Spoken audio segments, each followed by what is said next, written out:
All right, and we are live. Welcome to today's session of the Samuel Kokumo Live Experience. As usual, I'm going to ask for a few minutes to make sure that everything is ping and ping. Good evening, Mary.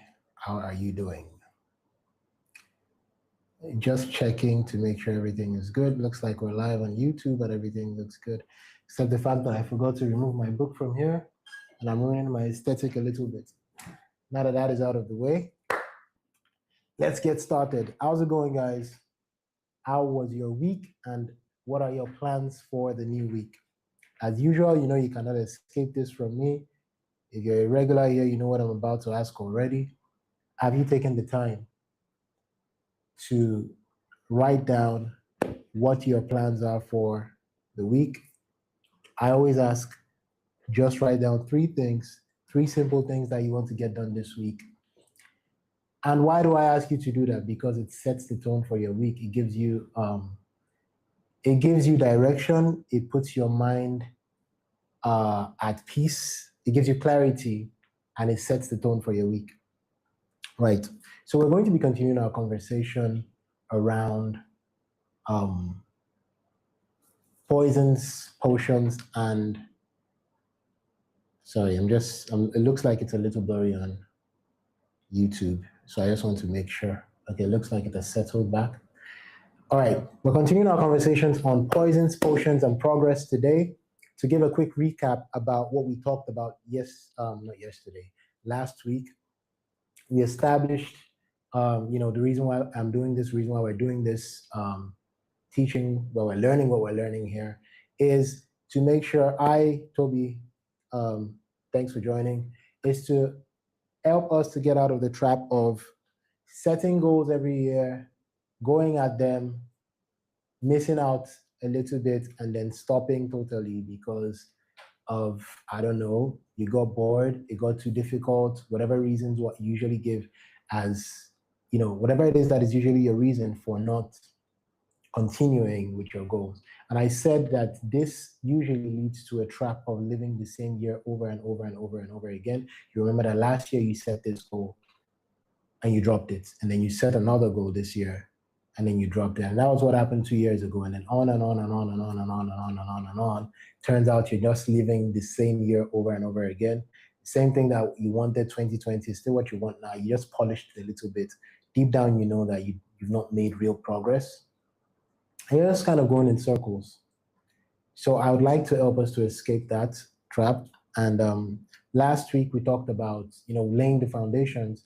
We talked about, I quoted somebody that I respect a lot. He likes to quote this verse of scripture that says, life and death are in the power of the tongue. Sorry, checking the sound. I checked voice. I checked video before, but I didn't check sound. Just all right, perfect. Now I can go without fear. All right, so he likes to quote a verse of scripture that says, life and death are in the power of the tongue. And you would be right to interpret that as life and death are in the power of, watch what you say, because life and death are in your, and what you say, you can make things happen by what you say. But you'd also be correct to interpret it as life and death is in your use of language, because just as, thank you, Dela, just as we would, they would say, what is your mother tongue, right? Which means what is your native language, right? Life and death is in the power of the tongue. Could also mean life and death is in the use of language. And I told you that intentional people have intentional ways of making use of language. Most of the time, the meanings you think you know that a word, the meanings that you know a word for, or that meanings you have attached to a word is based on deduction. You've heard it within many sentences, you've heard it said by many people, and you just sort of accept it, right? So part of the words that we decided to reverse engineer, not reverse engineer, that we decided to investigate last week are the words success and failure. And we discovered that success comes from a Latin word, succedere. I still don't know how to pronounce it. I don't speak Latin. but it comes from a word called succedaire. You can Google it. I, Mr. Lukman Ayokunle, my dear lawyer. Anyway, back to what I'm saying. You can Google it. It's essentially it means to follow after, to tend towards, which means that success is not entirely an outcome. Success is a direction. And when the word was even more or even accepted into English, when it was brought into English, it wasn't a positive thing. It was either a positive or a negative thing. You could have good success or you can have bad success, right? So that means it is a direction. And then failure means the root word is, I'm not going to try and pronounce it. You Google it, root word of failure. It's something that sounds like failure, something like that. It means to trip up, which means it is not really an outcome. It is just a signal or an event on your journey of progress. And I say to me that success and failure are feedback, right, on your journey of progress. We also talked about possibility and probability. I said when you're setting a goal, all you want to establish is possibility. Can this thing be done? However, when you are getting the goal, when you're going after the goal, what you want to establish, what you're working towards is increasing your chances of that thing actually happening. And that is what most people always, mix up. When they are setting a goal, they are bothered about how will it happen? What do I do next? So that is not it. You want to establish the possibility. Can this thing be done?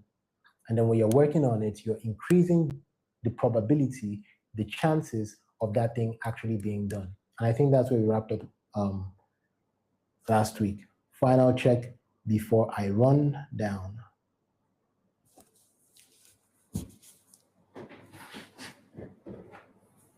Oh, I turned off my camera. Sorry, guys. All right. So for this week, right, while I was preparing for this, it got me thinking about, I had a couple of conversations with some people that, watched or were part of the live session last week.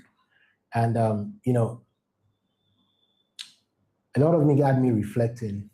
And one of the things I was thinking about is the fact that everybody in the world has dreams, right? I have a dream.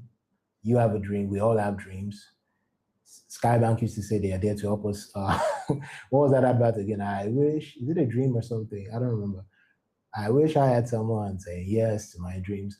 Anyway, that aside, we all have dreams, right? But how come it's not everybody that gets to live their dreams, right? How come it's not everybody that gets to live their dreams? And if you have conversations with enough people, you find out that a lot of us we all have dreams, right? But not most people are too scared to face it. Facing it is even too far off. Most people are too scared to admit it. I mean, it's fun to talk about, but if you ask them a question, yeah, thank you, Mary. If you ask them a question about it, they don't want to say it like it's something that they take seriously, so that, you don't convict them by it, so that you don't come back and say, hey, I thought you said you wanted to do this thing, right? They say it playfully, nah, it's not like that, it was just whatever, because they don't even want to admit it. And I put it to you, do you actually admit with your full chest that dream life that you actually, think about or talk about deeply? Do you admit that that is what you want? I hope you to answer the question, because I don't want to wait till you type in the comments. But a lot of times it's because you're too scared that it won't happen. You're too scared that you're wrong. You're scared that it won't happen. You're scared that you're wrong. And you're scared of what you'll have to do in order to get it. It's usually one of those three things. I make lists, so I'll make a list and I'll forget everything. Do you believe I just forgot what I said at the first thing? You're too scared, number one, you're too scared to face it, to admit it.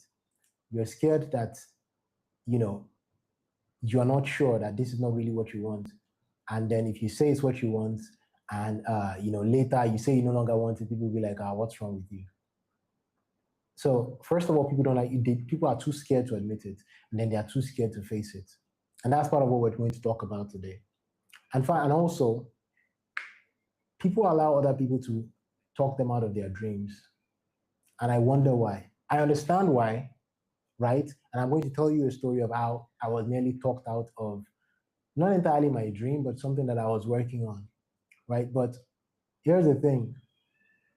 If most people, if most people do not live their dreams, why are you trying to listen to the advice of most people? Or why are you following the path that most people follow?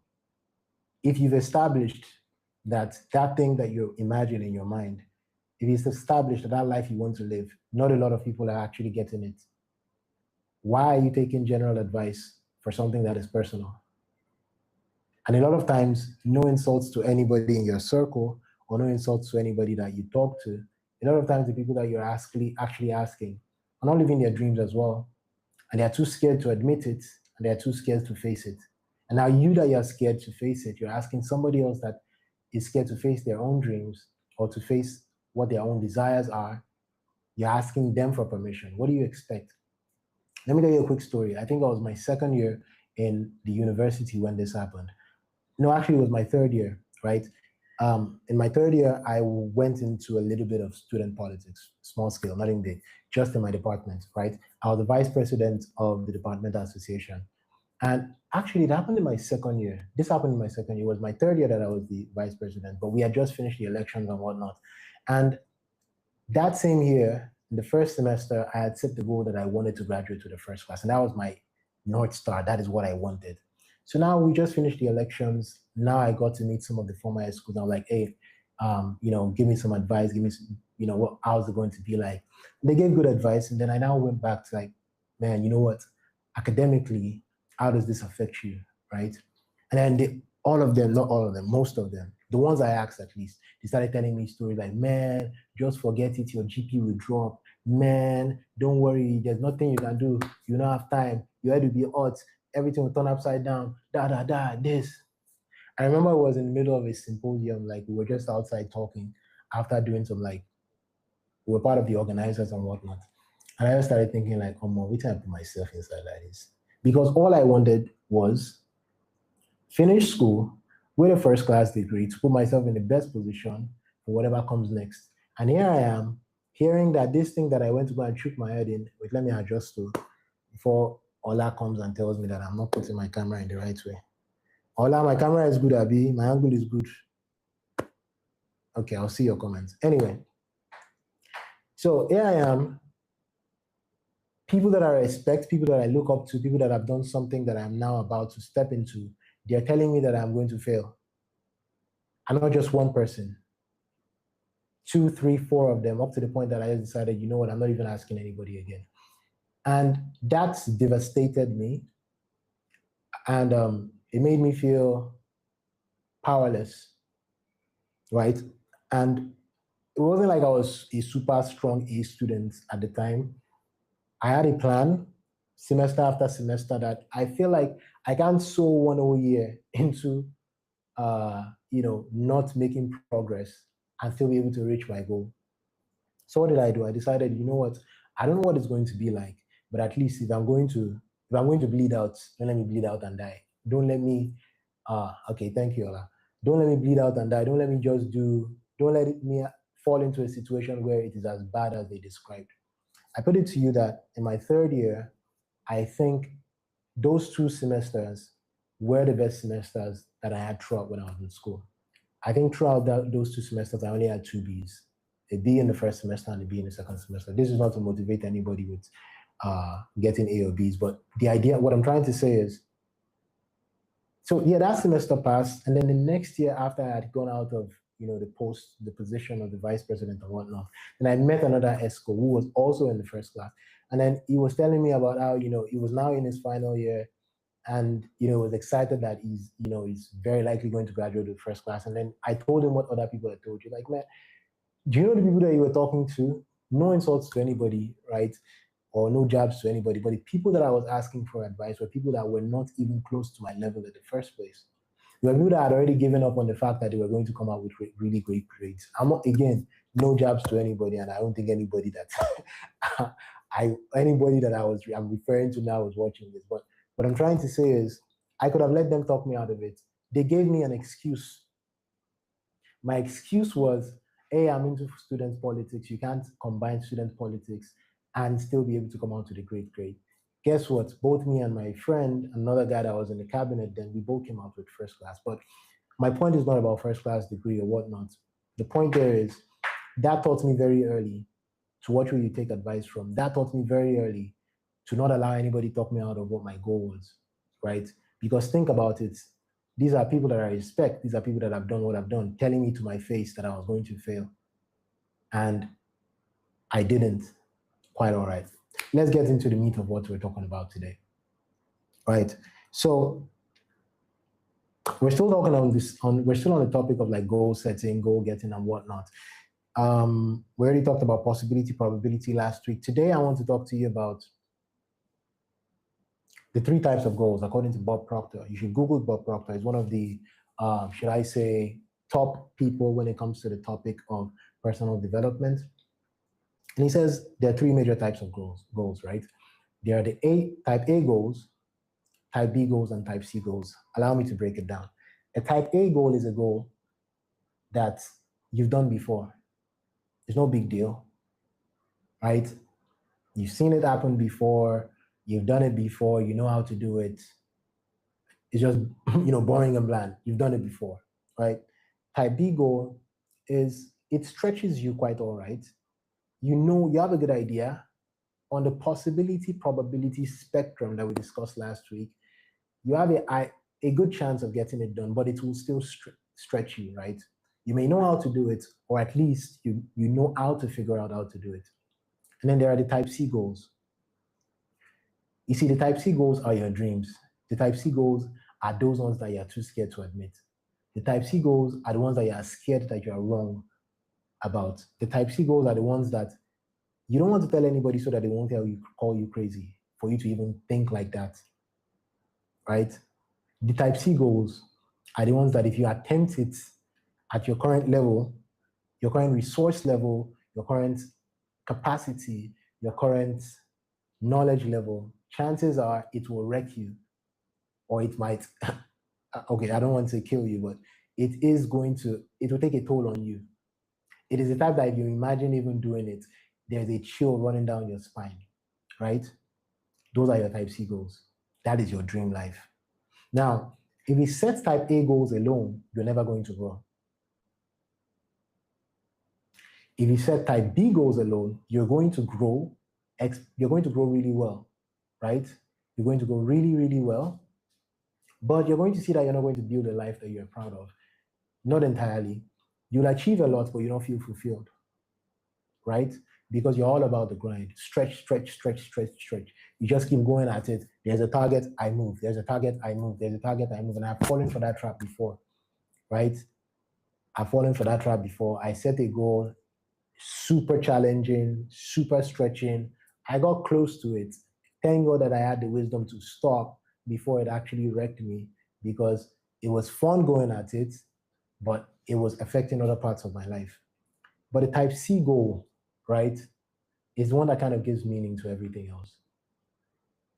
You see, your type C goal is what turns the type A goal that you already know how to do into an habit that builds mastery, and is what turns your type B goal into something that stretches you towards a direction that you feel fulfilled at. But like I said, this type C goal that I keep talking about, if you go at it, it is very likely to stretch you. So the question is, how do you go for something that if you go for it, it will stretch you and it would almost wreck you? And therefore, that is how we come about the old topic of what we're talking about since last week. Poisons, potions, and progress. Your dream is almost like the poison that attempts to kill you, if it is actually something you really want to go for. Think about it. Think about that life. Close your eyes and think about it. Think about that life that you say you want to live. Think about how exciting it is, and think about how the work you think you need to do in order to get at it. The more you think about it, the more it scares you. And if you're being honest with yourself, the more you feel like you should not get started yet, because it's going to cause a total overhaul in your life, right? So how do you go for this goal? How do you go for this dream of yours that if you normally would attempt, it would wreck you? I'm going to try and explain it. I'm going to give you an idea from a different thing, something that doesn't even relate to it. I like to follow something called the law of correspondence. The law of correspondence basically says, as above, so beneath. What it means is, if you observe something that works in one area of life, chances are that if you apply it to a different area of life, it works. And that, what we're trying to borrow from today is a principle from medicine called the pharmacon exposure, P-H-A-R, is it P-H-A-R-M-A-C-O-N or K-O-N? Pardon me, I don't, not entirely sure of the spelling, but I tend to be a bit of a perfectionist about all these things. So let me quickly Google it for you. Pharmacon exposure. Yeah, it's a K, pharmacon. Now I can rest my mind. Pharmacon exposure. What is pharmacon exposure? Pharmacon exposure, I'm going to be saying this a lot, so get used to it. Pharmacon exposure basically says little doses of what ought to wreck you, little doses of what ought to kill you, definitely, is what would strengthen you. Little doses of what ought to wreck you is what strengthens you. Put another way, is what doesn't kill you makes you stronger, right? Little doses of what ought to wreck you, what ought to injure you, what ought to get you out of the game will make you stronger, right? So how do we apply this to goal setting and whatnot? I'll explain it to you, right? So the pharmacon exposure is how vaccines, it follows the same principle.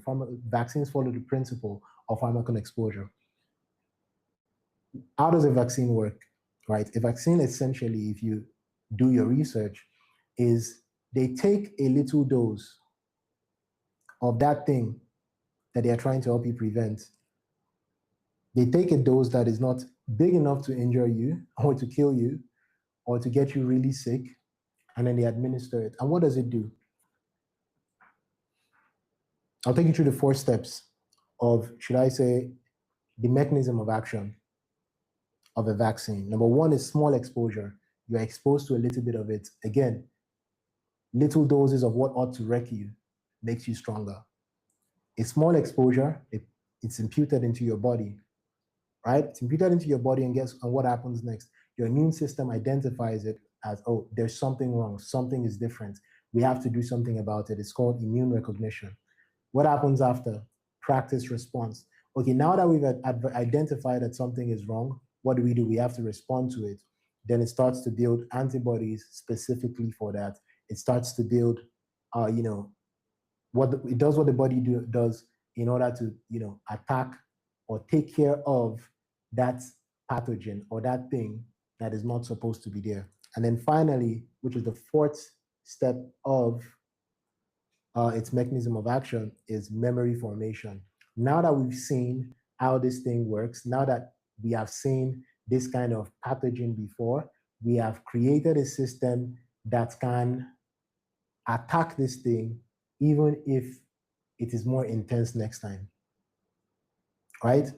Small exposure, immune recognition, practice response, memory formation. Now, how does any of this relate to goal setting? Maybe that's why I'm wearing white today. Maybe because I'm here to talk to you about medicine. So this is my lab coat. Jokes aside. So pharmacon exposure, goal setting, how does all of that make sense? Let me tell you another story. This one is actually not a story. It is a story. It's a conversation that me and one of my clients had.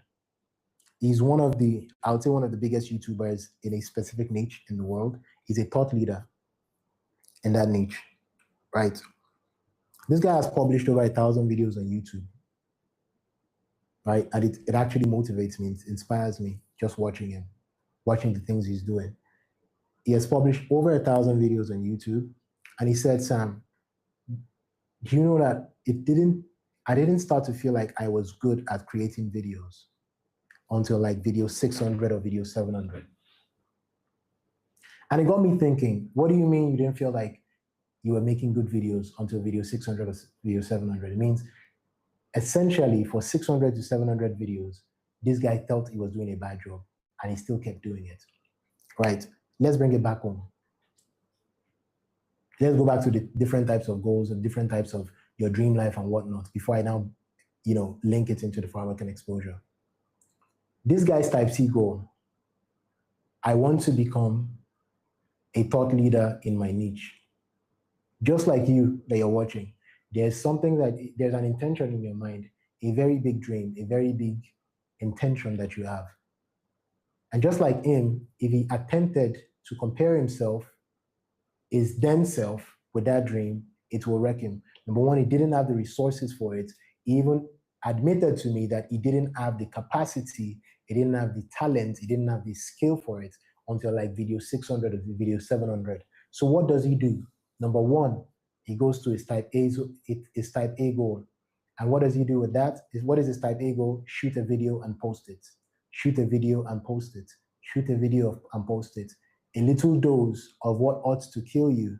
A little dose of the dream. What is his big dream? What is the type C dream? The type C goal. Become a thought leader.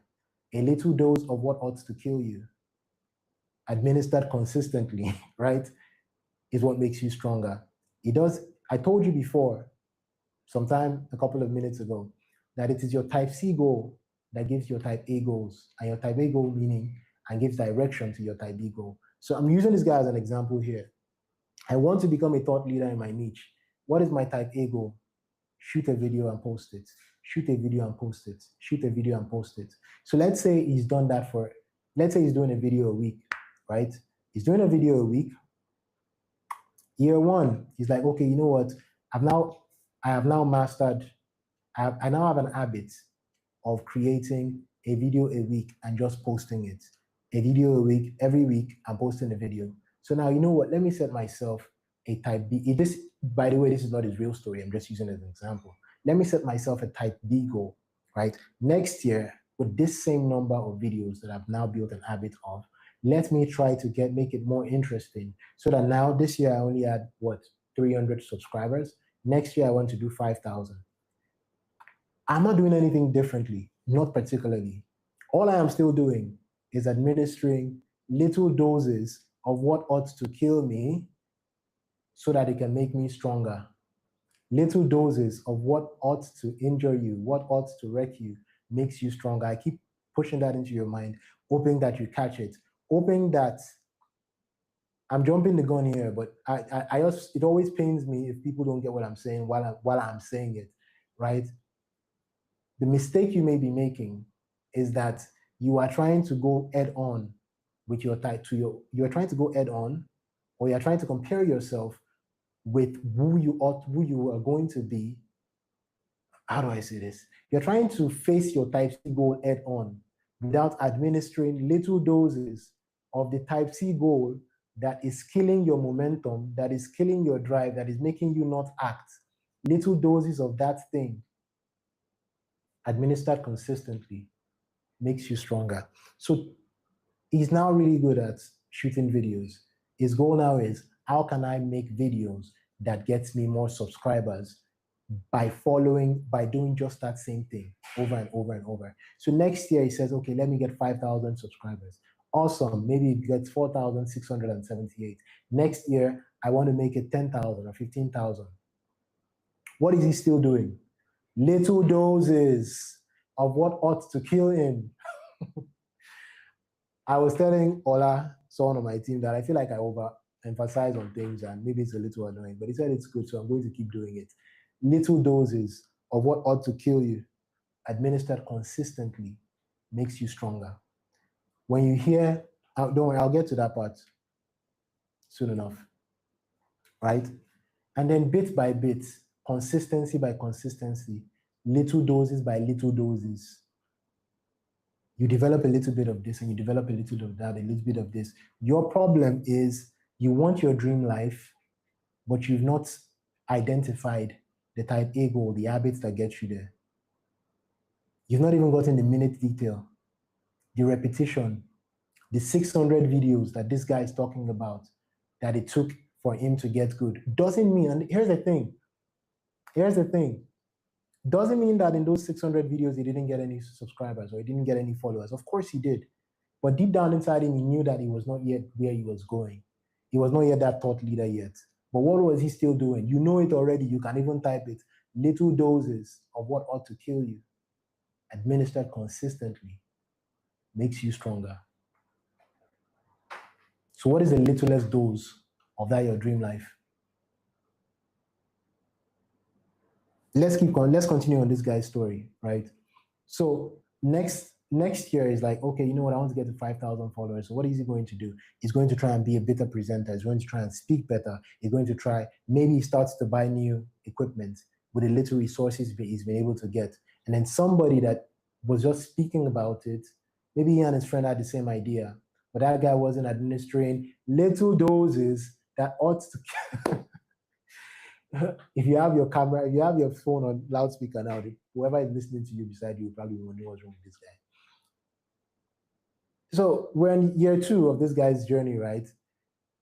Now he's buying a new camera. Now he's buying something. He's expanding, still doing the same thing.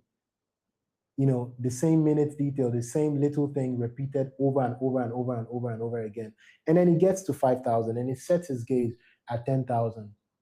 And then maybe 3 years down the line, 4 years down the line, he's at 50,000 or at whatever thousand. And then he looks like, man. And somebody else looks at him and like, man, that guy is lucky. He has over 100,000 subscribers. And by the way, I'm not just talking to you, I'm talking to me, because most times when I look at these guys, I'm like, man, lucky guy, he has such a huge following. And when that guy said that thing to me, when he said it took him 600 videos for him to feel like he was good enough, that just shocked me out of my own excuses. Maybe that's why I'm even doing this live for you guys right now. This is me administering my own little doses that ought to kill you, makes you stronger. Right. Samuel, you've been yelling at me since. Little doses, little doses, little doses. Why should I bother? What concerns me? What if I don't want any of this trouble? What if I just want my dreams to just be that? Just a fantasy thing that I just look at on TikTok. I just scroll on all these Instagram pages of people traveling the world with all this music. Isn't it lovely? And all those stuff now. They show Maldives. They show it. You post it on your social media and just say what I need right now. Whatever. If that's you, that is cool. If all you want to do is post about the life and not live the life, that is fine. I don't know what you're doing here though, because you're not the one I'm talking to. I'm talking to people that actually want to take their dream life from a fantasy and make it the life that they actually live. But just in case you're wondering, why bother? Let me take you through another story, right? Maybe it's relatable to you. Why bother go through all this trouble? Why bother go for your dreams? Let me tell you one thing, right? Let's say right now you finish school. Because I'm using finishing school because that's where reality hits most people. The next point that reality hits most people, we are gatekeeping down. We don't like telling people because they not tell me to. Next time reality will hit you is when you have your first child and that baby is dealing with your life. I'm not confessing anything. I'm not saying anything about my baby. Anybody that wants to say anything, that wants to pick anything, pick anything. So the first time that life really hits you is after you finish school, right? And if you're in Nigeria, you get a little padding because you have service here, right? You go for service here, you have, you're getting paid Alawi 77,000 or whatever it is right now. Still getting padded up, still all good. You're still scrolling, looking at what to learn. It all still seems like a suggestion. Life has not whipped you with 2x2 yet, right? Everything is still manageable. You're not dying, you still eat. Once in a while, you still take yourself out to watch a nice movie at the cinemas. You post your memes. Everything is nice. Everything is, what's it called? Everything is good.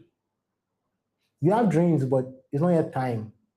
You don't have time to act on them because you're still figuring it out, you're still learning, you're still trying to know the best way to get started. And then NYSC finishes, right?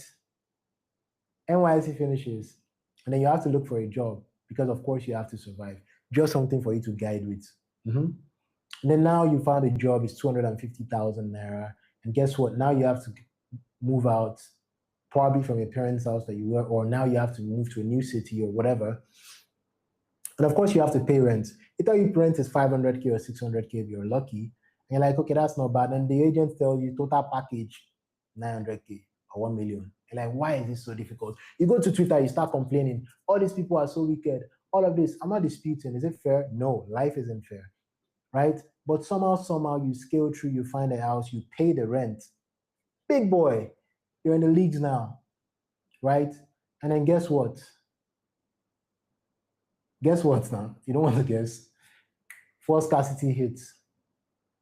Transportation cost has increased. All of a sudden, your salary that was okay that you're using to guide is not as easy to guide with, because when force scarcity hits, transportation prices increases, food prices increases, and they never go down. Oh my God, wahala come plenty like this. And do you know what you do next? As the chaos increases, you go and get a side job. Now you're guiding. You go and join all those 20K per month, pack 100K or pack whatever at the end of the year, so that you're able to pay your rent. Eventually, the 1 year flies by, you pay your rent. Big boy, awesome. Clap for yourself. Then your landlord increases the rent. You're like, oh my God, which kind of wahala be this? Wahala no come pass problem. And then what happens again? Force scarcity hits again. Transportation prices increases. Now you're thinking, what else can I do? Maybe I should start taking pre-order on WhatsApp. You know, sell a little here, a little 10K here, a little 10K there, gather some money here and there. But guess what? MTN now, they have increased the price of data tariff. Wahala. They want to kill me. What will I do? You are still guiding. You are still guiding. You are still guiding. Everything will be fine. You find a way around it. Then you finally, after applying to 1,000 jobs, you get one. Big boy. Now you're getting paid 350K or 400K. Everything looks like it's awesome again. Because you're now getting 400K, you're now on the 400K job, you need to move closer to that. Total package, 2 million. Why? Why is this so difficult? La, la, la, la, la. And then you keep going on and on and on and on. Guess what life is doing for you? Little doses of chaos. You have a dream, but you're not administering little doses of what ought to kill you, the dream, little doses of the dream. You're not administering little doses of the dream. You're not working towards your dream. So life gives you its own chaos, and you have to grow by force, but not on your own terms. And all you do is guide. 5 years have blown by. You're making a lot more money, but you're still struggling. And as I'm saying, it is paining me because, thank you, Mutayo, because it's something I've seen a little too many times. And it pains me when people are in this cycle and they can't see it. They're just guiding.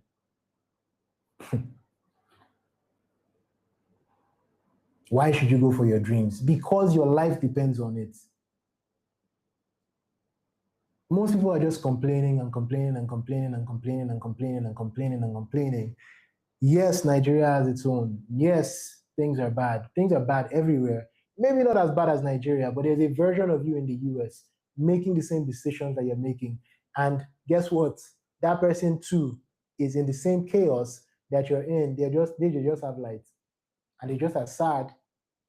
Okay, don't let me say you're as sad as you, because who knows, maybe you're happy like that. Some people don't mind that. That's the life some people just chose. And that's okay. I'm not talking to you if that's the life you chose. If you're offended by it, pardon me, you don't have to watch this. Honestly, and maybe you're somebody that you and I are close and this is pissing you off. I'm sorry. Actually, I'm not sorry. Because it pains me, because people will now come back and start posting about how life is unfair.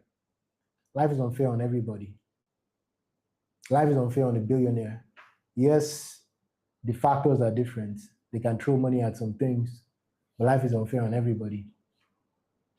And their life is unfair on certain people too, that were where you were and still found a way to make it out. But you always explain it away. You always say they were lucky.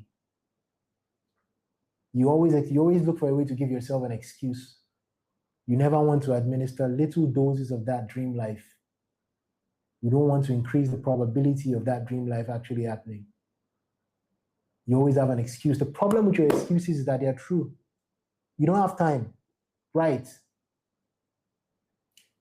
I don't like using myself as an example because I tend to feel like people might feel like I am trying to lift myself above other people's reality and whatnot. But do you think it's not convenient for me to do these live sessions? 100%. It's not convenient for me to do these live sessions. People that are close to me know how tough it is to get me on the phone, text me and I'm unable to respond, not because I don't want to respond, because I'm busy. Half the time, because of the life I want to build, because of the following I want to build, and because I have found that the internet is full of people just dropping memes for you to distract you while the chaos of your life increases. And I'm just hoping that somebody, maybe just one person per year, will listen to me and wake up from this cycle of chaos and change. Because of that, sometimes I'm carrying my baby on one hand, he's crying and he's smacking my face, and I'm talking, recording on one side, hey, this is what I'm going to speak of on Sunday. My friend was telling me he wonders how I'm consistent with this, because I know little doses of what ought to kill me makes me stronger. One day I'm going to have enough time to be able to do it anytime I like. Maybe one day I'm going to have enough time to do it daily. But if I'm not administering little doses right now, when that time comes, I won't be able to do it. The next series I'm going to be speaking on the Samuel Kokmo Live experience is going to be the Messi method, and I'm going to go deeper into this. But if I don't lay the foundation with this, it's just going to sound like gibberish to you. Right? And the final thing I want to talk to you about today is the myth of time. You think you have time? Maybe you do. Maybe you do. I pray you live to your 80. Right? I pray you live to your 80. I pray you live to your 90. I pray you live to your 100. I pray you live to as long as you want. But you're not always going to have the same strength. You're not always going to have the same opportunity as you currently do. Right? And that is one. The second myth of time is you think your future is locked up in time. No, your future is not locked up in time. 10 years from now, you're not magically going to be living your dream life. The people that you're looking at and judging now, that I look at them, how can somebody, how do you have so many children? All of you are just struggling. Now it is. All of those people are having the thoughts you're having right now. And they thought it would be better in time. Your life doesn't get better in time. Your life gets better in moves. The time that it takes for you to figure out the next move is, how do I say, the time that people think is what changes things is actually the time it takes for you to figure out what the next move is. Your life gets better in moves. Your dream life might just be 5 moves away, or 4 moves away, or 3 moves away. But the only problem is you don't know that move. You don't know the 3 moves. But you don't know move 3 if you don't do move 1 and 2. If you don't start with move 1. And that is why, now back to goal setting. That is why sometimes, people have that dream. So people, they have a big dream and then they are trying to get it every year. That's the dream they must do this year. And then it wrecks them, right? Or some people are thinking, hey, you know what, sometime in the future, maybe 10 years from now, I would have this. Sometimes you can do that thing in 2 years or 3 years if you can discern what the right moves are. Let me see what I wrote down here. Your focus should not be on how long you're in it. Your focus should be on what moves to make to increase your probability of getting it done. The thing is possible. It's you that needs to grow in understanding, capacity, and perspective, right? Some of the things that will change your life, some of the things that will switch things for you like that, is not how long you spent in it. Sometimes it's just for information. But if you don't have skin in the game, if you're not taking shots at it, if you're not practicing if you're not doing the things that you're supposed to be doing, if you're not administering little doses of what ought to kill you that make you stronger, you will never figure out what those moves are. And then you just keep hoping. And guess what? Hope is not a strategy. So ladies and gentlemen, if I'm going to wrap this up for you, I'll just let you know. It's either you scatter, I don't want to say scatter your life.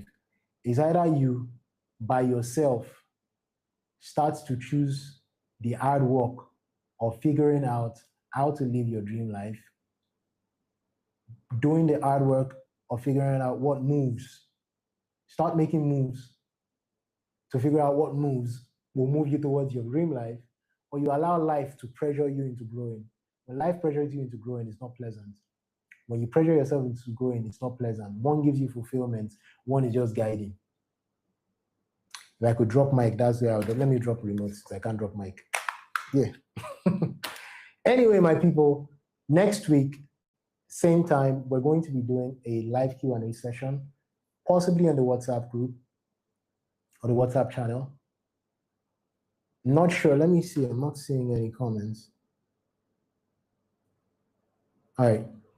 Possibly on the WhatsApp channel or on Google Meet, because I would like people to, ask questions. Not everybody's free to type their inquiries or their questions in to the YouTube, chat box. So next week, if you're not on the WhatsApp channel, you should join now. Let me see if I can pin it. Let me see if I can pin it. That is where we're likely going to be doing the live Q&A session, where you can ask me direct questions, and maybe I can finally make sense of all the yapping that I'm yapping to you. Give me a quick second to pin it. All right. Ladies and gentlemen, it's been great. If it has not been great and something that you do not want to hit you, no vex. I just had to say it.